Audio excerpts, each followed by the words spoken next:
Time passed as it should. Centuries slipped into eons. On the other side of Mars, in Eloncia, after the Great Storm and the First War, a court was hearing again about the facts of the ocean. There are no fish in the waters, there are none. We have fished till they have now disappeared. There are no fish of any kind.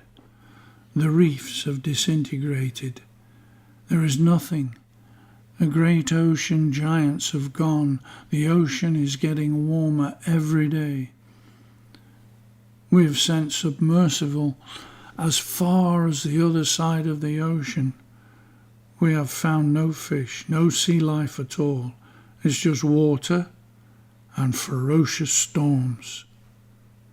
Kiyosug had spoken before, telling them to stop the raping of the oceans, trying to tell this hall that they would not have fish.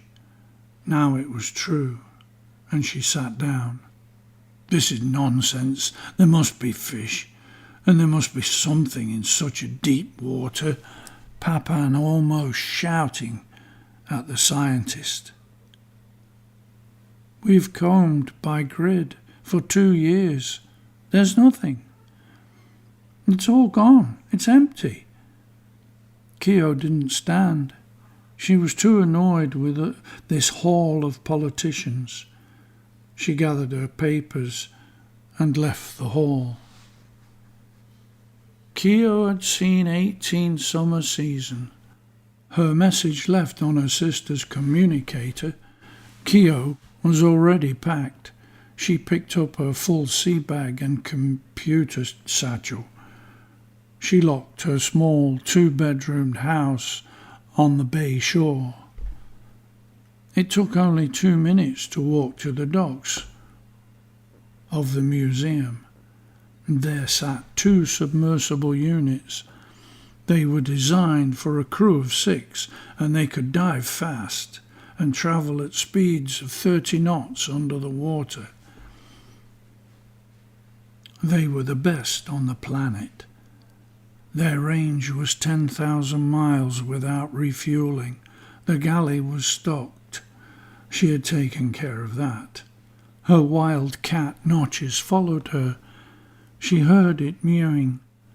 No, go back to the woods. You can't come with me. And you're a wild cat. Notches moved, sat down with her head on one side, looking at Kyo with her violet eyes. I know, but I'm going to see my sister. Now, be a good cat and go back to the woods. She turned, walking down the dock. Climbing aboard, she opened the clear hatch with her programmed communicator. There was a hiss, then it slowly opened. Kyo dropped the sea bag, then climbed down into the spacious main cabin. She dumped her bag onto the bunk in a small cabin, then headed for the control room. As she turned, Notches danced down the cedar steps into the aft cabin, snuggling into the bunk. Kyo didn't see her. Carrying on to the control, she checked the fuel, the fresh water supply, and checked the ocean charts, and turned on the computer. The food store was full, the fridge and freezer packed in order. Well, she knew what she liked. She turned the 2 small red ivory keys, and 2 motors began their soft murmuring. She climbed the steps to let go the bow and stern lines. At the top step, she heard voices, and Kyo popped her head out. She saw 2 army types on the dock, climbing up the steps and walking onto the lines. As she was undoing them, one of the army types asked her what she was doing. I'm Dr. Sook from the museum. I'm on a mission to check. What are you doing on this private dock? She said, questioning them. The Chancellor has sent us to guard the dock, the young one said, holding his head high and his auto pistol higher on his shoulder, clicking his heels. Oh, yes, I got the memo. He said there would be someone here. Good. Actually, that's very good. I have to go out to the ocean to do some work now, so I'll say bye for now. I should be back in about an hour. Will you still be here? Oh, yes.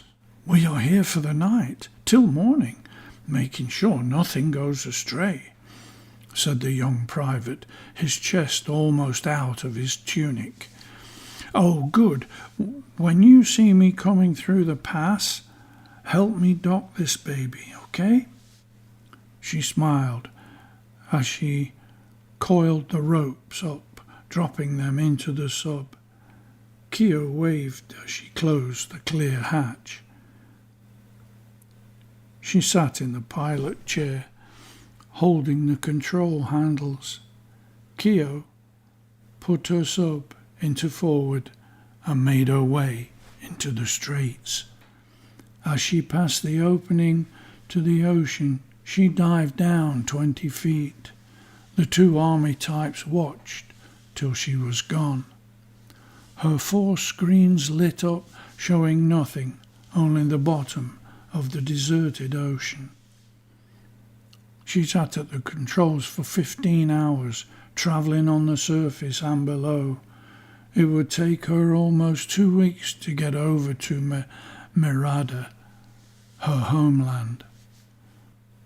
Through her sound alarms, she heard a large vessel coming her way. She came up 5 feet below the waves. Turning her scope, she saw a naval ship. She didn't hesitate. She dove down 200 feet. Then she heard mewing from the aft cabin. Turning on the auto controls, she went to find Notches. I thought I told you to go back to the woods, little one. As she spoke, the explosion rocked the sub from side to side, throwing her and Notches around the aft cabin. She crawled to the controls, checking the gauges. The aft prop had stopped, but the rest were on fine. She looked over to the blinking red light on her screen. Another water bomb was coming. Keo turned the sub to port. There was a coral reef to hide behind. As she was almost there, a cave appeared. The controls were sluggish, but the sub made it in time as the second explosion came. Keo surfaced inside the cave that was enormous. Her air test was only just breathable. She donned her air tank and mask. Climbing out onto the deck, she found the air inside the cave was warm, almost hot, and Keo went aft to check the prop. One of the blades had twisted. She took off the old propeller and installed a spare from the locker. She was testing it when the air suddenly became almost too hot. Her hands in gloves, but the gloved fingers were almost sticking together and getting hotter by the second. The wall of the cave began to glow. Keo ran to the open main hatch, clambering down into the sub. The wall of the cave began to glow. Keo ran to the open main hatch, climbing down into the sub. Still with her breathing kit on, she sat at the controls. She turned the key. The motors fired. The wall turned into a glowing liquid. It spurted out liquid rock just as she disappeared and out into the ocean. She pushed the handles as far as they would go. The sub shook and rattled. The controls read almost 20 knots.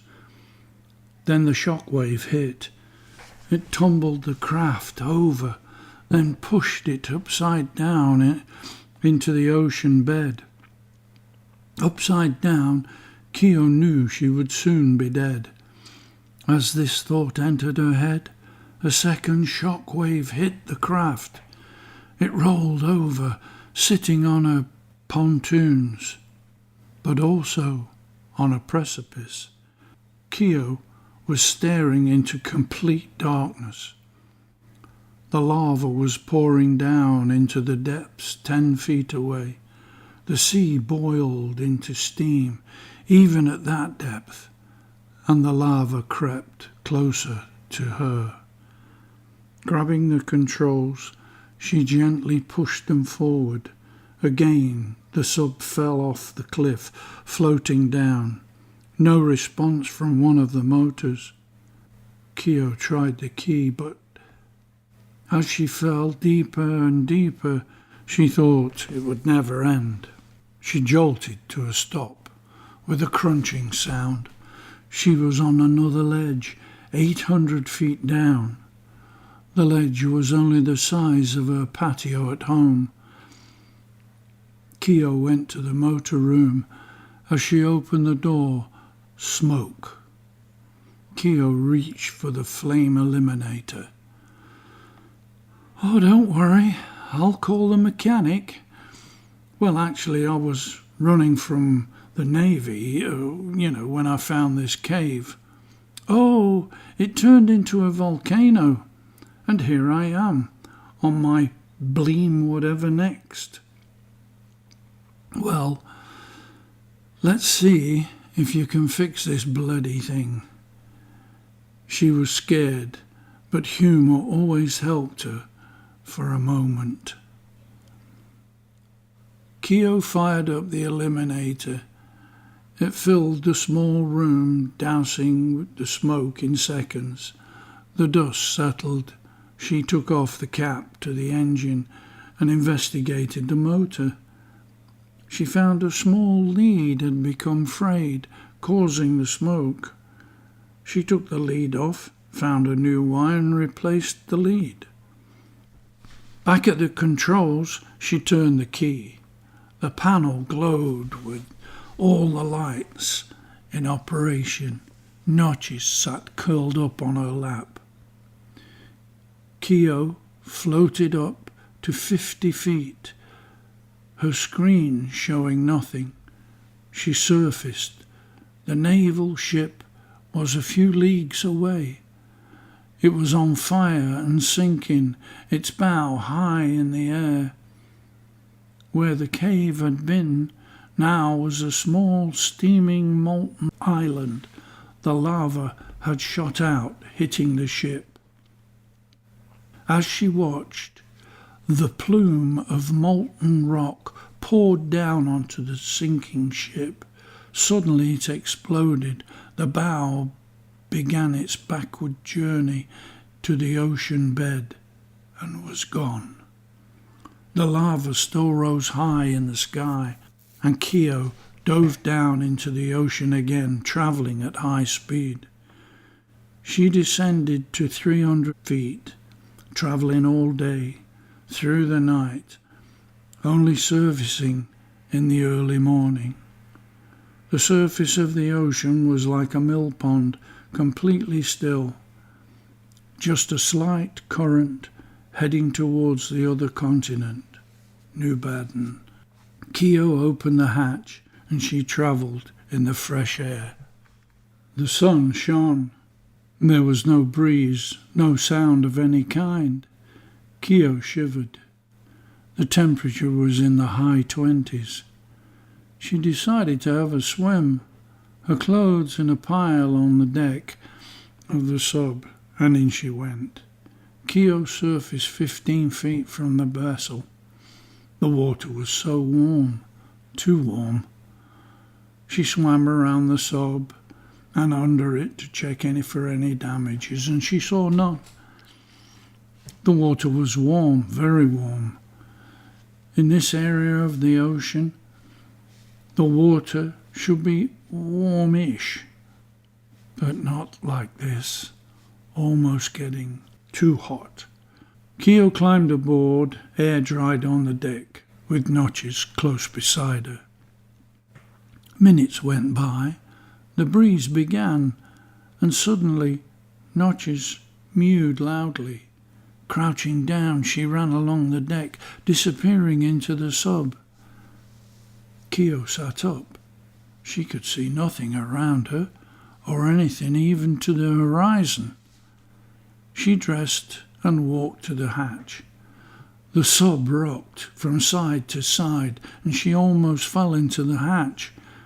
Massive bubbles began to rock the sub again. Then stones and rock and coral streamed out of the water. It rose high in the sky, shooting air and water, and hot, hot water.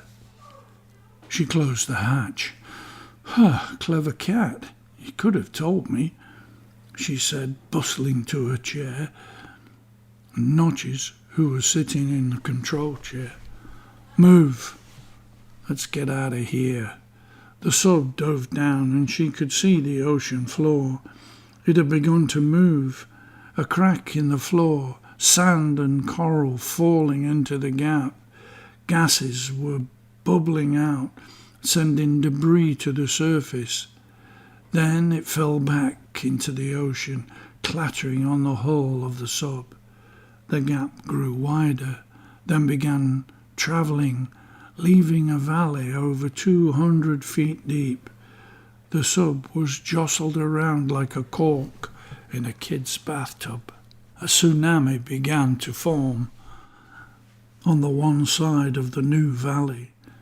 Keo was on the other side as the wave began to run, building as it grew, heading to Elontia. Keo turned on her salve, picking up the mic. This is Dr. Keo Soog. A tsunami is heading to you. The sun is at its quarter. Be aware to move from the shore. She switched to repeat. The message went out to the Marine unit and all the chancellors. She watched as the crack travelled in front of her. Then she saw the lava. Keo stopped the sub. The lava grew into a ball. It belched up to the surface, then sank down, only to be thrown out again into the air. Keo pushed her port handle, pulling her starboard. The craft turned, and she put it in forward as fast as she dared. The sub shot forward, lava now spraying around her. Some hit the sub and Keo dove once again. The whole area was alight, glowing red, bubbles fighting each other to get to the surface. This is not good, Notches.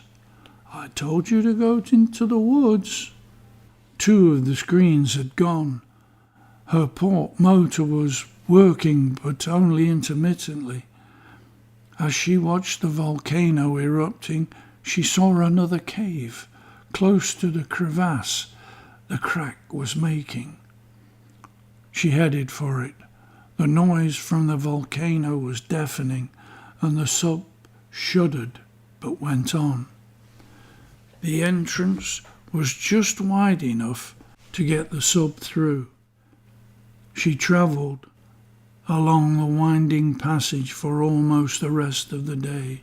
At last she came to daylight. She surfaced and found she was in a lake.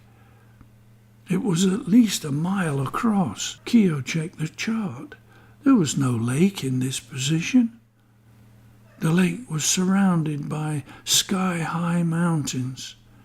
Keo beached the sub on a small sandy shore. Testing the air, she found in good condition. The dial on the air test was in the green, past the blue. At least we'll be able to breathe, Notches, she said, opening the hatch. The sun had sunk down for the night, and the full moon shone onto the surface of the water, glistening, dancing in the soft breeze. Keo sat with Notches. She had made dinner of greens and plump tomatoes, spinach, and a loaf of sour bread. Notches drank milk and a few biscuits. Morning came, and Keo sat on her bunk. The sub was moving.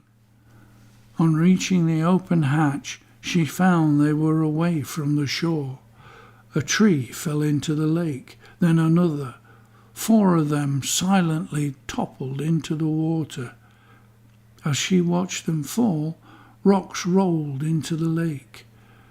The hillside began to move slowly towards the water. Then she saw the bubbling water where the trees had been.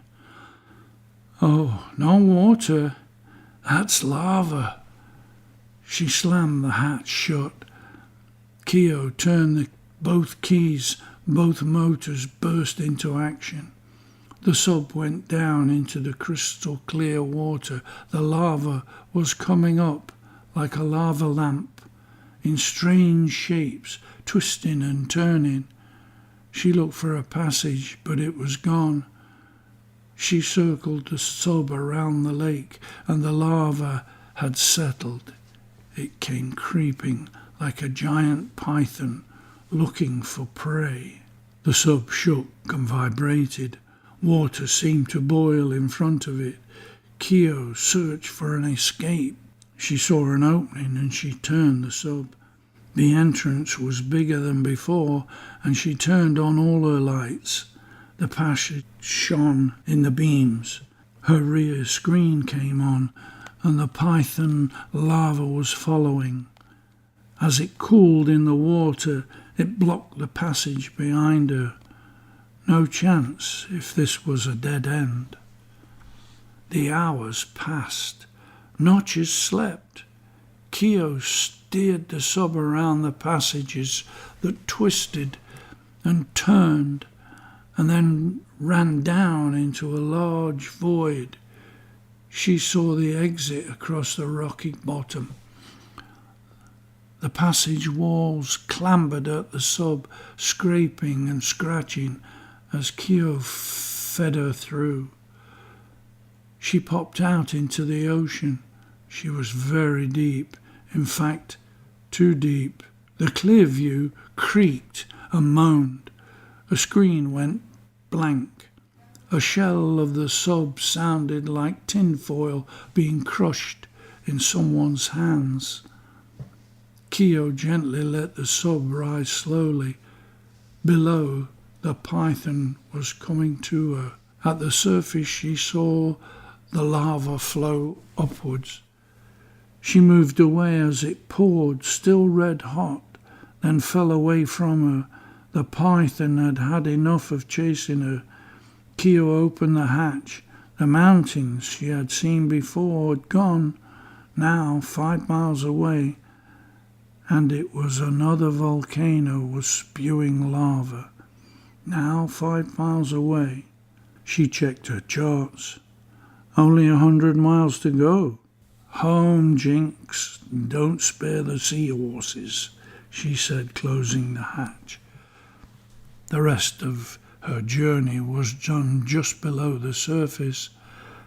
Her main control room sat at the surface. Keo found another small island that was not on the charts. She ran the sub onto the sand beach and went ashore. She walked around the island in 2 hours. Then she found water. She found a tree with a fruit she had never seen before. She cut it open, taking a small piece. Tasted sweet. The juice ran freely down her chin onto her chest. Keo waited. Then a bigger piece. Well, you do taste nice, she said, taking 6 of the fruit from the tree. Not an apple or a pear. She called it a pepple. Notches gobbled it down. The next day she saw land.